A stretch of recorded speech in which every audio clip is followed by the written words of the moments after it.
गरीब देवरानी अमीर जेठानी की होली। चारों तरफ होली की होड़ मची हुई थी, मगर ज्योत्सना के घर में उदासी का माहौल छाया हुआ था, जिसकी जड़ थी पैसे की लालच, जिसने अनुराग और ज्योत्सना को इस कदर लाचार कर दिया था कि उनके पास होली मनाना तो दूर बल्कि दाने दाने पर भी आफत पड़ा हुआ था।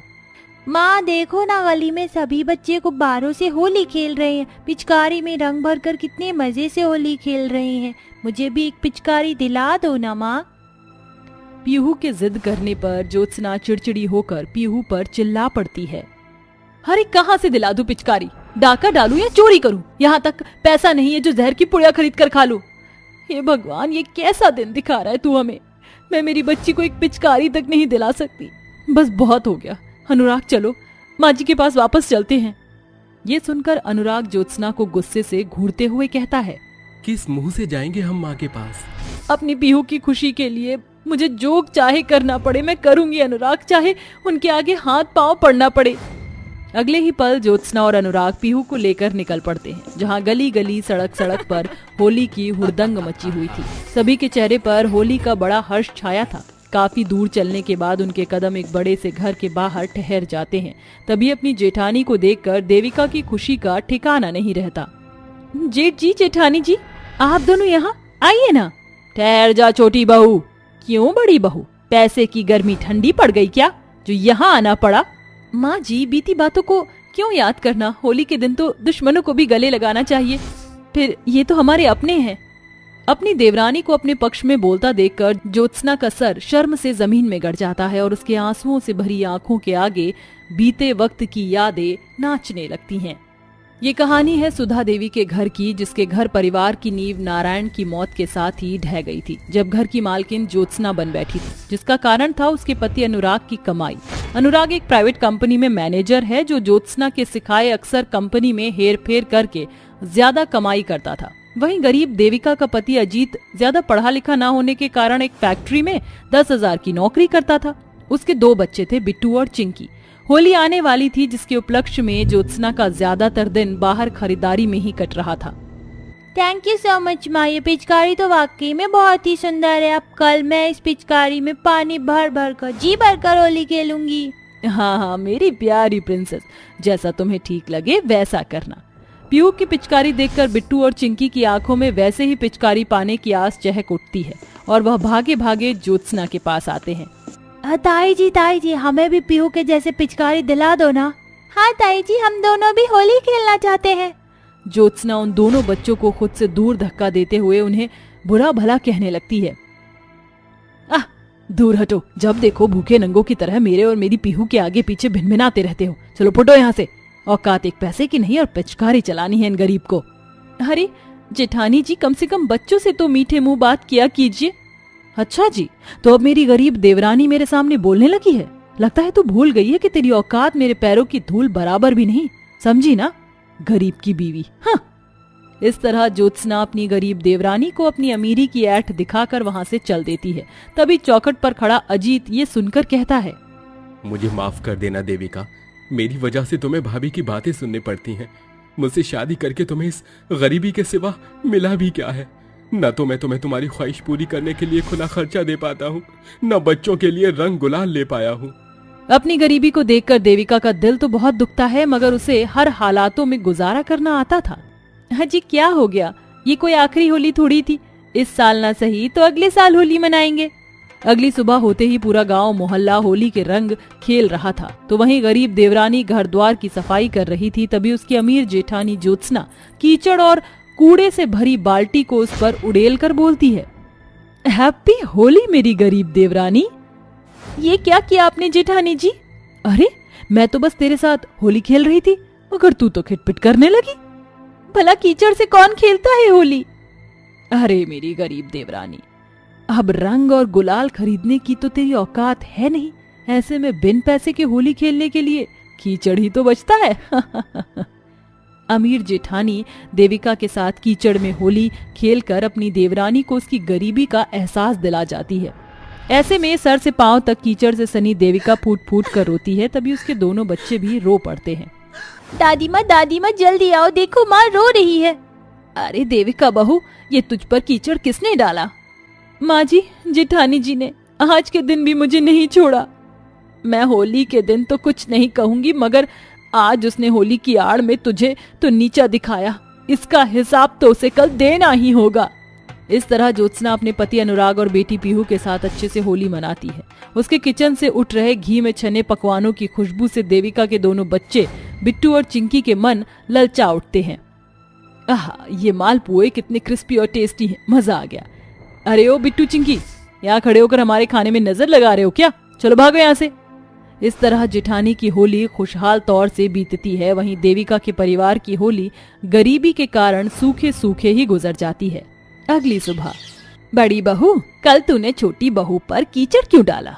एक बात सुन ले बहू, इस घर के हर एक ईंट मेरे पति की मेहनत से है, इसलिए अपनी मनमर्जी को काबू में रख। अच्छा, तो फिर ठीक है, अब मैं अपनी फैमिली को लेकर यहाँ से जा रही हूँ। वैसे भी मेरे पति महीने का 50,000 कमाते हैं, इसलिए अब मैं इस गरीब घर में किसी पिटी जिंदगी जीने की जरूरत नहीं है। हमारे जाने के बाद पता चलेगा जब एक एक दिन गरीबी में भारी पड़ेगा। एक बार फिर ज्योत्सना अमीरी का घमंड दिखाकर घर से निकल जाती है, मगर देविका अपनी सास के संग उसी घर में बनी रहती है। बिट्टू के पिताजी, क्यों ना हम अपना कोई काम धंधा शुरू करें, क्योंकि अब इस 10,000 की नौकरी में दाल रोटी चलाने पर भी भारी पड़ रहा है। हाँ देविका, तुम सही कह रही हो। दूसरों की चाकरी करके तो बहुत देख लिया, अब एक बार अपनी किस्मत भी आजमाते हैं। देविका के हाथों में खाना बनाने का अनोखा स्वाद भरा था। उसने बिना वक्त गवाए खाने का ठेला शुरू कर दिया, जिसमें बिट्टू और चिंकी भी अपने माँ बाप का खूब हाथ बटाते। इस तरह बीते दिनों के साथ देविका के घर गिरी गरीबी की घटाएं छटने लगती हैं, मगर वही बादल उसकी अमीर जेठानी की जिंदगी में छा जाती हैं।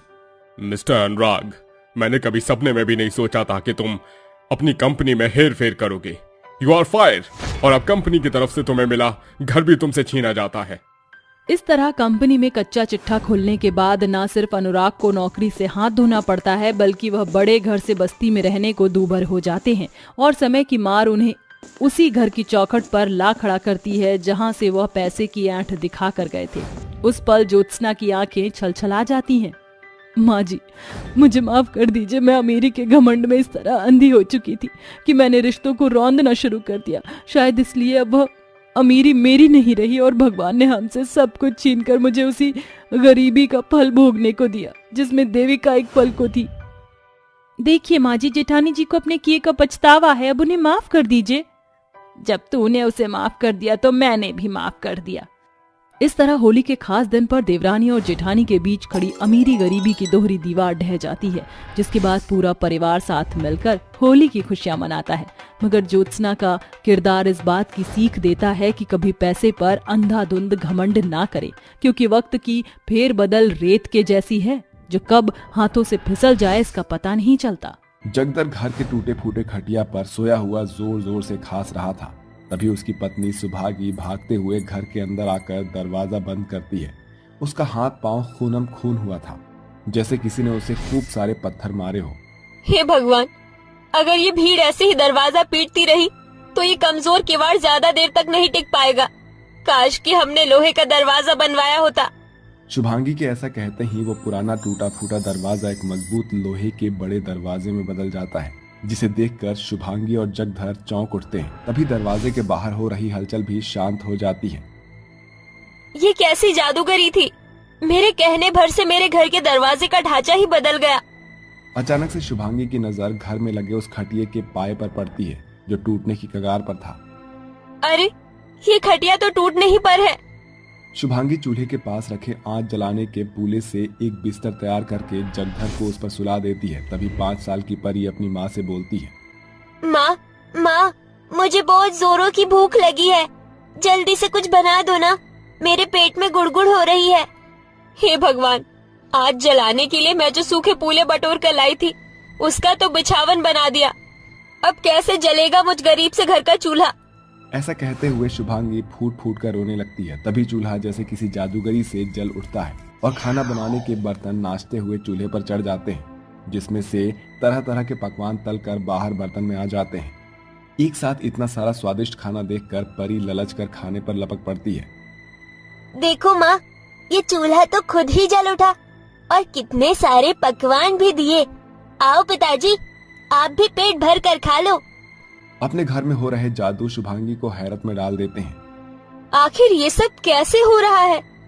क्या मुझ गरीब के घर को जादूगरी ने घेर लिया है?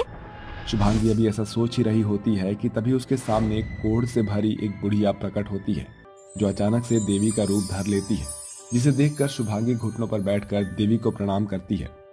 प्रणाम देवी, मगर आपने उन कौड़ी अम्मा का रूप कैसे लिया? सुभागी, वो तो बस एक रूप था, सिर्फ तुम्हें थाहने की। तुम्हारा घर अब जादुई घर बन गया है, जिसमें तुम्हारी हर आशा पूरी होगी। तथास्तु। जैसे ही देवी गायब होती है, पुली पर पड़े जगधर के घाव पर मंडरा रही मक्खियां अचानक फूल बनकर गिरने लगती है और अचानक जगधर उठ खड़ा होता है। तभी अतीत के पर्दे के पीछे छुपी बुरी यादें उसकी आंखों पर झांकने लगती है, जहां से इन सब की शुरुआत हुई थी। जगधर का घर गांव से बाहर था, जिसका कारण था उसका मरे हुए लोगों का क्रियाकर्म करना। इसलिए पूरा गांव समाज उसे और उसके परिवार को घिन की नजर से देखता था। सुभागी, परी का ख्याल रखना, मैं गांव जा रहा हूँ। अजी, मगर तुम तो जानते हो ना कि गांव वालों ने हमें गांव में घुसने से मना किया है। वो हमसे घिन करते हैं। सुभागी, ये जिल्लत तो हमारी पीढ़ियों ने भोगी है, क्योंकि ये समाज अंतिम संस्कार करने वाले गरीबों से नाता नहीं रखते, मगर इनके घर के दान से ही हमारी रोजी रोटी चलती है। जगधर अपने कांधे पर झोला लटकाए गांव आकर सभी के दरवाजों के आगे खड़ा होकर दान मांगता है। इस गरीब की झोली में दान डालो। अरे ओ गरीब चांडाल, मुखिया जी ने तुझे इस गांव में लात रखने से भी मना किया था ना, फिर भी तू मुंह उठाकर चला आया। दिन रात चिताएं जलाता है। तेरी हिम्मत कैसे हुई मेरी चौखट पर चढ़ने की? अगर सभी समाज में मनमर्जी की जिंदगी जिएंगे तो आखिरकार कौन करेगा मुर्दों का दाह संस्कार? अब गांव ने मुझ गरीब को यही जिम्मा सौंपा है, तो इसमें मेरा क्या दोष? तेरी ये मजाल, तू गरीब चांडाल आके जुबान चलाता है। ठहर तू। सविता चिल्ला चिल्ला कर गांव के पूरे लोगों को इकट्ठा कर लेती है और सभी जगधर को लाठी की मार मारने लगते हैं। अरे मुझ गरीब पर तरस खाओ, अरे मुझे जाने दो, अरे मैं बाल बच्चेदार हूँ, जाने दो, मत मारो। कान खोल कर सुन ले जगधर, अगर दोबारा इस गांव के भीतर नजर भी आया तो आएगा तो तू 2 पांव पर, लेकिन जाएगा 4 कंधों पर, और तेरे साथ तेरी बीवी और बच्ची को घर समेत फूंक देंगे हम लोग। समझ में आया तुझे? चल भाग यहां से। जगधर जैसे तैसे लड़खड़ाते लंगड़ाते हुए अपने टूटे फूटे घर में पहुंचता है। उस दिन के बाद से वो फिर कभी गांव में नहीं जाता। ऐसे में गांव से मिलने वाले दान का दाना पानी रुक जाने के बाद उनके घर की हालत इस कदर बुरी हो जाती है कि वो दाने दाने के लिए दुबर हो जाते हैं। तभी एक दिन जगधर के पास घीसू, जो कि उसका पुराना दोस्त था, उसके घर की चौखट पर कुछ राशन रख जाता है। ई ले जगधर, ये राशन से खाना पका कर खा लो। शुक्रिया घीसू। सुभागी उस राशन से खाना बनाती है। तभी कोढ़ से पीड़ित एक बुढ़िया उसके दरवाजे पर आती है। उसके घाव पर मक्खियां भिनभिना रही थी। मदद करो, मुझ कोढ़ लगी बुढ़िया की। कोई नहीं पूछता, न मेरे पास घर है न ठिकाना, भूख भी लगी है। अरे अम्मा, वहाँ क्यों खड़ी हो? अंदर आओ। सुभागी और जगधर उस बुढ़िया के कोढ़ का इलाज करते हैं और ये सिलसिला कई रोज तक चलता है। फिर एक दिन, शुक्रिया, तुम्हारी वजह से मेरा कोढ़ का रोग छूट गया। भगवान तुम्हारे घर को आबाद रखे। ये कहकर बुढ़िया चली जाती है, मगर शाम के ढलने तक जगधर का शरीर फफोलों से भर जाता है, मगर उसकी आशा नहीं टूटती। यही फल था कि बुढ़िया बनकर आई देवी उनके घर को जादुई घर के वरदान से भर देती है। माँ, क्या ये जादुई घर मुझे कपड़े दे सकता है? देखो ना, मेरे सारे के सारे कपड़े फटे पुराने हैं। अब ये मुझे बिल्कुल भी नहीं भाते हैं। जादुई घर, क्या तुम परी को कपड़े दोगे? परी की इतना कहते ही जादुई घर के छत से खूब सारे सुंदर कपड़े की बौछार लग जाती है, जिसे देखकर परी खुशी से उछल पड़ती है। अरे वाह, जादुई घर! तुम तो बिल्कुल अलादीन के चिराग के जैसे कमाल करते हो। सुभागी, अरे हमारे इस घर की छत जो है एकदम कमजोर हो गई है, और काहे ना हम इस घर का जो है नया सिरा से नींव रखें। ऐ मेरे जादुई घर, क्या तुम हमारे इस गरीब घर को नया बना सकती हो? जगधर के इतना बोलते ही उसका टूटा फूटा फूस का कच्चा घर एक सुंदर से आशियाने में बदल जाता है, जिसमें जरूरत की हर एक चीज मौजूद थी। इस तरह से जादुई घर से न सिर्फ जगधर और उसके परिवार की भूखमरी खत्म होती है, बल्कि उनके सर पर पक्की छत भी आ जाती है। अजी देखो, हमारा घर कितना सुंदर बन गया। अब हमें गरीबी में दिन रात नहीं बिताना पड़ेगा। सुभागी अभी ऐसा बोल ही रही होती है कि तभी गांव की बड़ी भीड़ उनके घर की ओर चली आती है। अरे क्या बात है, आप सभी अचानक से यहाँ? गांव में सब ठीक तो है? सविता रोते हुए जगधर को सारी बातें बताती है। हमें तुम पर वो जुल्म नहीं ढाना चाहिए था। शायद हमारा गांव उसी का फल भोग रहा है। सभी खेत खलिहान सूख गए हैं, अनाज के भंडार भी खाली हो गए। हम सभी को दाने दाने पर आफत हो गई है। आप सभी चिंता मत कीजिए, मेरे रहते ये गांव भूखा नहीं रहेगा। जगधर पूरे गांव को जादुई घर के पास लाकर उसे खाना मांगता है। ऐ मेरे जादुई घर, मुझे इसी पल खूब सारा खाना दो, मेरा गांव भूखा है। इसी के साथ जादुई घर से खूब सारा स्वादिष्ट स्वादिष्ट खानों से भरी थालियां उसके सामने आ जाती हैं, जिसे देखकर सभी चौंक उठते हैं। अरे ये कैसा जादुई घर है? इसके भीतर से आदमी की बजाय खाना निकल रहा है। इतना ही नहीं अंकल, हमारा जादुई घर अपने आप में अनोखा घर है। ये घर खुद ब खुद साफ हो जाता है, यहाँ तक कि चूल्हे पर बिना आंच के खाना भी बन जाता है, और भी बहुत कुछ। क्योंकि हमारे घर की नींव हमारा ईमान है, जिसे हमने बुरे समय में भी बचा कर रखा। हमने अपना ईमान नहीं खोया, इसीलिए ये सब पाया। छोटी सी परी के शब्द सभी के लफ्जों पर लगाम लगा देते हैं, जिसके साथ गांव की भूखी भीड़ पेट भरकर खाना खाती है। ये वही गांव के लोग थे जो कल तक जगधर को चंडाल कहकर उसे चीखते चिल्लाते हुए अपनी चौखट से भगाया करते थे। उसे मारने पीटने में भी पीछे नहीं हटते थे। मगर जगधर और उसके परिवार की यह अनोखी पहचान जादुई घर की देन है, जिसने सभी की सोच को उस दिन नया बदलाव दिया था।